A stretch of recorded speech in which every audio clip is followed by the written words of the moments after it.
Assalamualaikum dan salam sejahtera. Hari ini saya akan kuliahkan chapter yang kelima berkaitan unemployment and inflation. Dalam chapter ini terdapat 3 subchapter iaitu business cycle, unemployment dan juga inflation. Okay, what is business cycle? Business cycle is composed of period of goods trade with rising P and low unemployment rate, followed by period of bad trade with falling P and high unemployment rate. Di mana dalam situasi sesuatu ekonomi tersebut akan berlaku kitaran pada waktu ekonomi puncak, harga sangat tinggi iaitu berlakunya inflasi. Akibat daripada inflasi akan menyebabkan lama-kelamaan ekonomi itu akan merosot kerana kurangnya permintaan. Maka berlakulah penurunan dalam GDP yang menyebabkan harga jatuh dan juga kadar pengangguran akan meningkat. Maka itulah yang dikatakan dengan business cycle. Okey, dalam business cycle ini terdapat 4 stage iaitu dalam keadaan ekonomi peak, recession, through and recovery. Di mana kita boleh menjelaskan business cycle ini berdasarkan dengan keluk, iaitu keluk berkaitan di antara level of output, level of output dan juga time. Di mana keluk ini garisan yang berwarna hijau ini adalah menggambarkan real output, iaitu ataupun boleh kita katakan sebagai GDP. Ekonomi itu pada mulanya akan meningkat kemudian sampai kepada keadaan puncak. Dalam keadaan puncak ini yang kita panggil sebagai peak, harga waktu ini adalah tinggi. Harga terus meningkat dan meningkat yang menyebabkan keadaan inflasi berlaku. Apabila inflasi berlaku akan menyebabkan harga barang yang mahal dan kuasa beli rakyat berkurangan. Rakyat mula kurang dapat membeli barang. Oleh sebab itu akan berlakunya lebihan pengeluaran pada waktu tersebut dan menyebabkan pengguna tidak mampu untuk membeli barang tersebut kerana harga yang mahal. Maka berlakulah penurunan dalam GDP. Apabila penurunan dalam GDP itu yang kita panggilkan dalam keadaan recession. Kemudian pada paras GDP yang sangat rendah itu kita panggil dalam keadaan through. Kemudian apabila kerajaan mengambil langkah untuk mengatasi keadaan through tersebut, di mana dalam keadaan through ini kadar pengangguran adalah sangat tinggi, maka kerajaan menggunakan dasar monetary policy dan juga fiscal policy untuk mengatasi masalah pengangguran tersebut, maka ekonomi itu akan berkembang semula ataupun dipanggil expansion.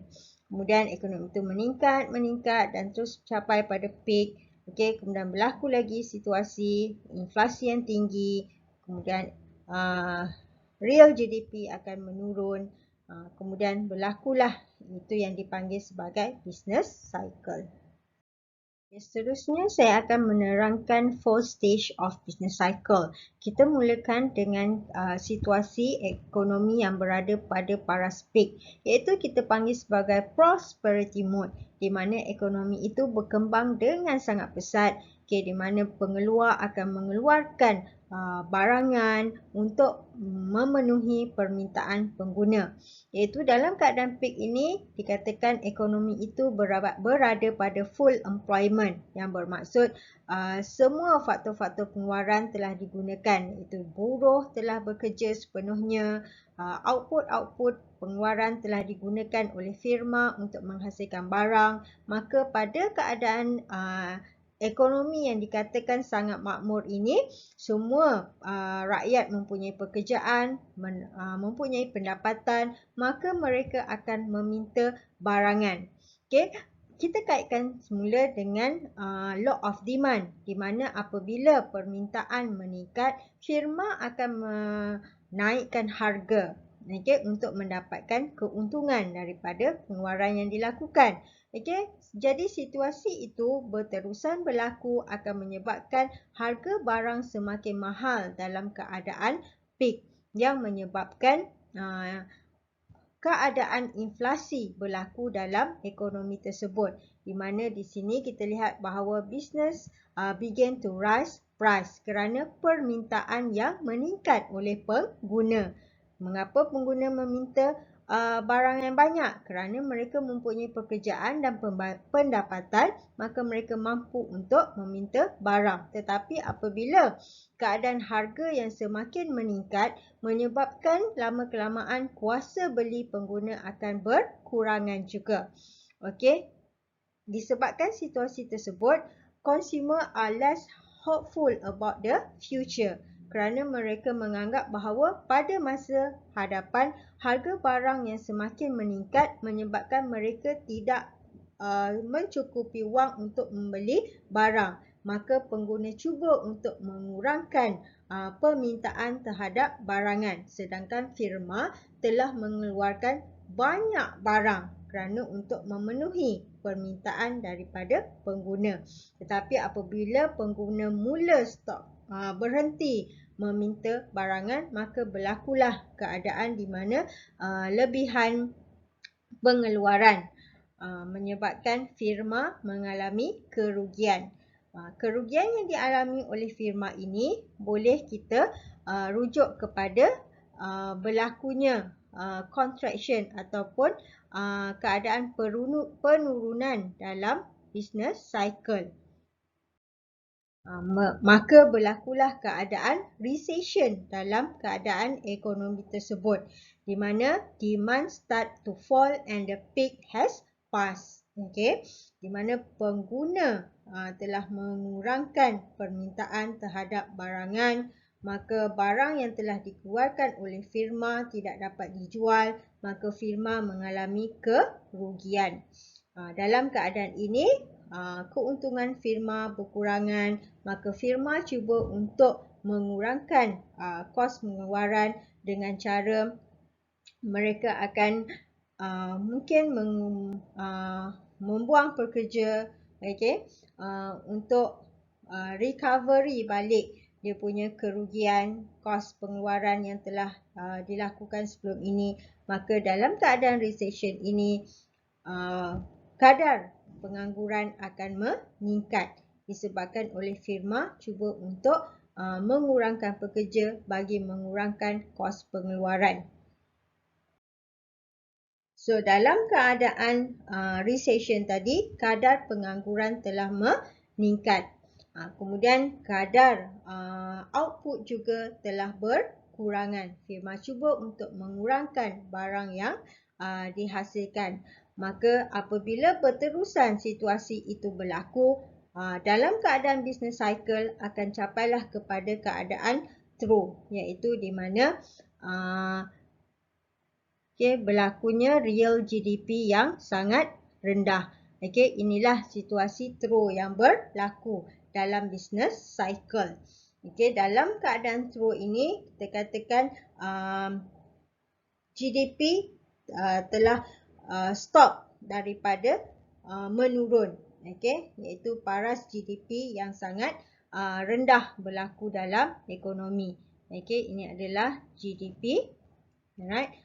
So GDP itu telah berada pada paras yang sangat rendah, dan pada waktu ini perniagaan mengalami kerugian, dan rakyat juga tidak ada pekerjaan, maka mereka tidak mempunyai pendapatan untuk membeli barang yang dikeluarkan oleh peniaga.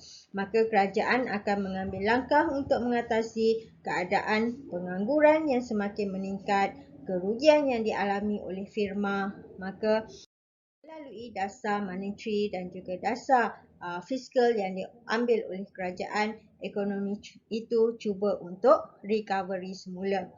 Dalam keadaan recovery ini, di mana kita akan lihat bahawa ekonomi itu akan mula untuk meningkat semula, di mana GDP-nya, real GDP-nya akan mula meningkat, di mana firma mempunyai harapan bahawa apa barang yang dikeluarkan oleh firma akan dapat dibeli oleh pengguna. Alright. Kemudian pengguna juga telah mula boleh mendapat pekerjaan, okey, maka mereka ada pendapatan untuk membeli barangan. Okey, itu situasi yang berlaku dalam recovery. Okey, maka kita boleh buat summary terhadap 4 phase of business cycle, di mana dalam keadaan peak, output adalah pada maximum level, iaitu pengeluar akan mengeluarkan barangan, okey, mengikut kepada permintaan yang tinggi oleh pengguna dalam keadaan peak, dan kadar pengangguran adalah pada paras yang paling rendah sekali. Okey, itu adalah dalam keadaan peak yang kita katakan berlakunya kemakmuran ekonomi. Okey, kemakmuran ekonomi ini akan mendatangkan masalah inflasi, okey, yang menyebabkan kuasa beli pengguna berkurangan, okey, jadi pengguna kurang untuk meminta barangan, dan barang yang telah dikeluarkan oleh firma dalam keadaan peak tidak dapat dijual. Maka di situ akan berlakunya output yang mula decline, okey, penurunan dalam output kerana kurangnya permintaan oleh pengguna. Maka situasi itu kita panggil sebagai recession, iaitu apabila output mula berkurangan dan kadar pengangguran mula meningkat. Okey, bila situasi itu terus berterusan, okey, output yang terus berkurangan, unemployment yang terus meningkat, maka ekonomi itu akan berada pada keadaan throw. Okey, di mana output adalah pada paras yang paling minimum, okey, dan kadar pengangguran adalah sangat tinggi dalam keadaan throw. Okey, kemudian ekonomi itu cuba untuk keluar daripada masalah pengangguran, okey, maka dia akan berada pada keadaan recovery, di mana output akan meningkat semula dan kadar pengangguran akan berkurangan. Okey, itu adalah berkaitan dengan 4 phase of business cycle.